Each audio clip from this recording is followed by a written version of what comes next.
तो आज का जो हमारा शेयर रहने वाला है वो है इप्का लैबोरेटरीज लिमिटेड। अब इप्का में देखें तो यहाँ पे 1.44% का हमें तेजी देखने को मिला आज सिंगल डे पे। वही अगर 6 मंथ्स की बात कर ले तो 7.61 अपने निचले लेवल से शेयर पहुंच गया था 1200 के करीब। वहाँ से फिर हमें एक अच्छा रिवर्सल आते हुए देखने को मिल रहा है। और अभी जो मार्केट हालत चल रहा है बहुत ज़्यादा दबाव है, उस दबाव में कंपनी ने यहाँ पे पॉजिटिव रहने तक का वो कर लिया कि company is positive totally, not ना how, okay, because like company continuously यहाँ पे हमें अच्छा मूव देते हुए देखने को मिल रही है, ओके। बट अगर एक साल की बात कर ले हम यहाँ पे तो एक साल में देखोगे तो आपने ऊपरी लेवल से 1700 का लेवल टच किया था शेयर, वहाँ से हमें एक अच्छा करेक्शन देखने को मिला और करेक्शन होकर 1200 के करीब आ गया था। वहाँ से फिर हमें एक अच्छा रिवर्सल आते हुए देखने को मिल रहा है और अभी जो ये जंप आया है और ये कंटिन्यू रह सकता है कि वो थोड़ा चेकआउट करेंगे। एट द सेम टाइम थोड़ा फंडामेंटल्स को भी समझेंगे कंपनी के, बिकॉज कंपनी का फंडामेंटली देख के ही जाना वो ज़्यादा बेहतरीन है।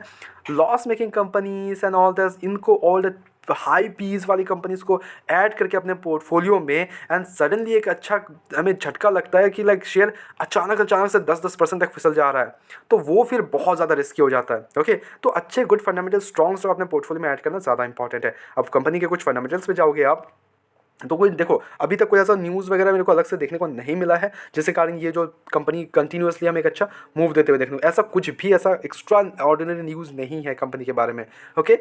तो टोटली नेट इट्स लाइक की ड्रिवन है चल रहा है, ओके। मार्केट कैप देख लो तो 39,000 करोड़ का मार्केट कैप है, बट जो स्टॉक अभी वो 40 के आसपास है।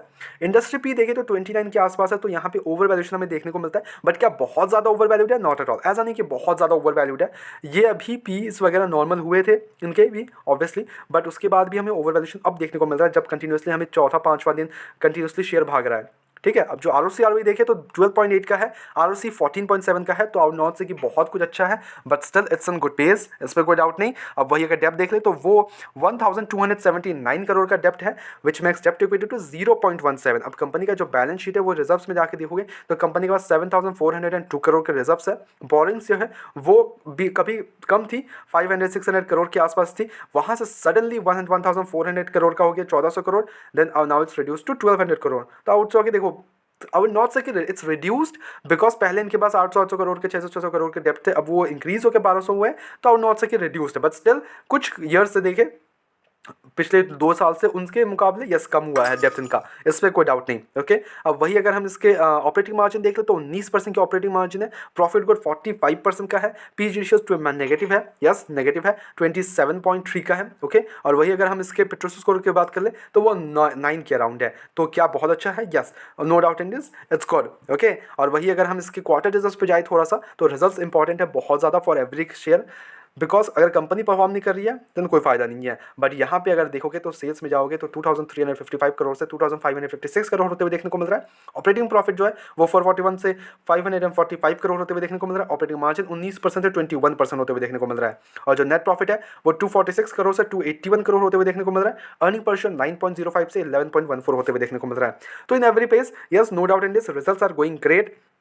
थोड़े अप्स एंड डाउन्स बीच में थे प्रीवियस कुछ ईयर्स में, but now it's good, they are generating good amount of profits. 200 crore का इनका नेट प्रॉफिट्स है, तो आउट से कि yes they are generating good amount of profits quarterly yearly both basis में हमें अच्छे रिजल्ट्स प्रेजेंट कर रहे हैं कंपनी, इसमें कोई डाउट नहीं है। इन्वेस्टर्स का जाके देखोगे तो 44% की होल्डिंग यहाँ पे प्रमोटर्स के पास है, एफ के पास 10.42% का, डी के पास 36% का स्टेक है।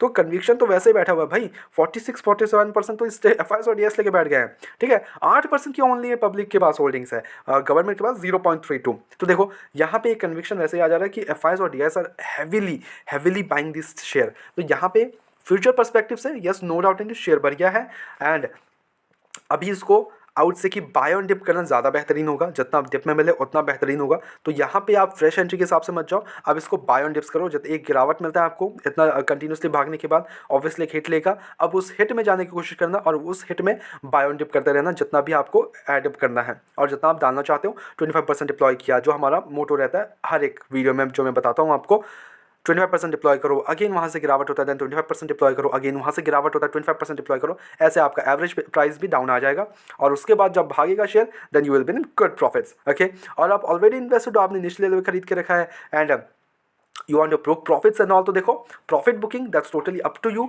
But as a long term perspective मैं बोलूँगा it is a good share. Long term perspective से अच्छा लग रहा है शेयर, बट शॉर्ट टर्म में यस थोड़ा सा भागा हुआ शेयर है, तो थोड़ा सा अप्स एंड डाउन हमें देखने को मिल सकते हैं, बट दैट कैन बी और अपॉर्चुनिटी, बाय ऑन डिप्स आप कर सकते हो। अगर आपने निचले लेवल पर खरीद के रखा है तो मैं अभी भी बोलूँगा प्रॉफिट बुकिंग वो टोटली आप पे डिपेंड करता है, आपको प्रॉफिट बुकिंग करना है नहीं करना। अगर आप लॉन्ग टर्म प्लेयर हो that's totally up to you, और आपको अगर शॉर्ट टर्म परस्पेक्टिव से आए थे शेयर में, ठीक है, अगर आप वो टोटली आप पे डिपेंड होगा ना ऑब्वियसली, बिकॉज लाइक आप किस मोटिव से आ रहे हो शेयर में, आप स्विंग ट्रेड के हिसाब से आ रहे हो, लॉन्ग टर्म परस्पेक्टिव से आ रहे हो, that's totally up to you right. तो आप जिस हिसाब से आए हो, अगर आपका पैसा निकल गया है प्रॉफिट में आ गया हुआ, तो आप एग्जिट कर सकते हो, that's totally up to you, ठीक है। बट हमारी तरफ से यहाँ पे कोई भी बाय एंड सेल कमीशन बिल्कुल भी नहीं है, ओनली सजेशन है, तो please take it as a suggestion. अपने एजुकेशन पर्पस के तौर पे वीडियो को देखो, go ahead do own research as well and then make the investments. Blindly किसी भी विश्वास करें इन्वेस्टमेंट्स ना करें। ऐसे रेगुलर अपडेट्स के लिए चैनल को सब्सक्राइब करो, वीडियो को लाइक करो। मिलते हैं नेक्स्ट वीडियोस में।